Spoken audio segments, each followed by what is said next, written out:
brilliant, he was insightful, extremely creative, and driven, focused. He was a stepping stone. His work allowed others to build on it so that we now have a better understanding of atomic structure and the internal workings of an atom, which consequently leads to atomic power, which is what the world is looking for, a cheap power source, and atomic energy is it. If we can just find a way to do it safely. Niels Henrik David Bohr was a revolutionary scientist in the world of quantum physics. He saved many Jewish lives as well. As the Nazis took over Germany, he made Copenhagen, Denmark a refuge center for Jewish scientists. He later helped the United States by splitting molecules to construct the atomic bomb, but shortly after realizing the dangers and harmful effects it had on humans, he led protests and debated for the peaceful usage of atomic energy. Bohr also revised the Rutherford model of the atom and formed a more accurate model, the Bohr model, one of the most famous symbols for quantum physics.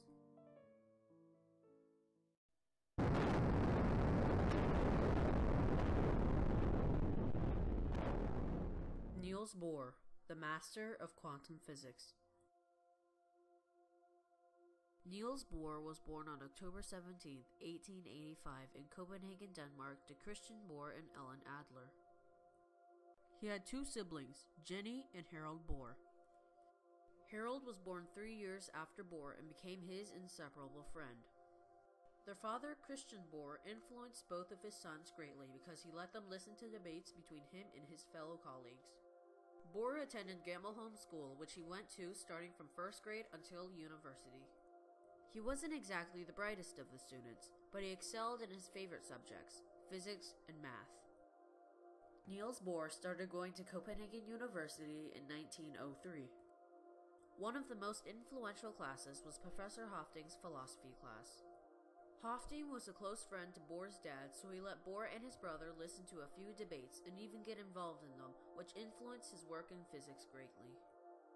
Bohr preferred conversation to working alone, and he felt most productive when he had established a connection and a comfortable environment.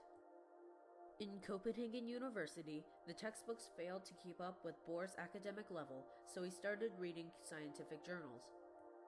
During his undergraduate career, he did many projects, including an award-winning surface tension project. Eventually, his father had to force him to write down his findings. Those findings won him a gold medal in academics, which was later put into a distinguished English journal. Later, he had modified and expanded on the findings and theories of Rayleigh, a very famous scientist in the world of physics at that time. Bohr finally finished his doctorate in 1911 for his work in electron theory of metals.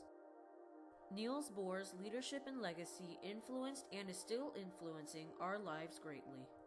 Shortly after receiving his doctorate's degree, Bohr traveled to England to work at Manchester University with the most foremost quantum physicists of all time, including Ernest Rutherford. Ernest Rutherford had recently suggested the atom had a miniature dense nucleus surrounded by a cloud of nearly weightless electrons with random orbits. There were a few problems with the model, however. For example, according to Max Planck, an extremely successful physicist, the electrons orbiting the nucleus should lose energy until they spiral down into the center, collapsing the atom. Bohr revised Rutherford's model of the atom by adding in Planck's new idea, proposing his own model of the atom, the Bohr model. That way, electrons existed at set levels of energy at fixed distances from the nucleus. His model was a huge leap forward in making the theory fit the experimental evidence that other physicists have found over the years. A few inaccuracies remained to be found by others over the next few years, but his main idea was proved to be correct. The Bohr model is a brilliant deduction and synthesis of the information that we knew about the atom at that time. He was influenced by his colleagues. They were first professors and then they were colleagues, J.J. Thomson and Ernest Rutherford. to present a 2D model of a 3D phenomena, and it does very well for that. Now, we know now that there are better ways to represent it, and there's more things that go on, but for his time, it was a very easy way for, especially for students, to understand what the inside of an atom was like. In 1922, at age 37, he received the Nobel Peace Prize for this work. After Hitler overtook Germany, Bohr was deeply concerned for his Jewish colleagues there and provided a place for them to live and work without having to be afraid of the Nazis. Bohr's personal warmth, humor, and hospitality made Copenhagen a refuge for the greatest physicist of the century. He donated his Nobel Peace Prize over to the Finnish war effort. He later traveled to the United States to help scientists to split the molecule, which led the United States to launch the Manhattan Project to develop the atomic bomb.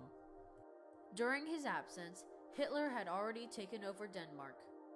Although Bohr wasn't Jewish, his mother was, and because of that, the Nazis were trying to hunt him down. 3 years later, Bohr and his family fled to Sweden to avoid being captured. He and his son, Niels Bohr, traveled back to the U.S. to help work on the Manhattan Project. There, Bohr met one of the most famous scientists of all time, Albert Einstein. He and Einstein had learned so much from their discussions and became great friends. God does not play dice with the universe, Einstein once said, meaning that supernatural beings do not gamble with science. Bohr had replied, "Einstein, stop telling God what to do." Bohr soon noticed that the atomic bomb could cause some serious damage to people, so after the World War II, Bohr started to lead protests and debates to promote atomic energy in a more useful and peaceful way. After years of protesting and debating, he succeeded in having the U.S. decrease the amount of nuclear weapons. Bohr was a theoretician. He had a passion for solving theoretic problems.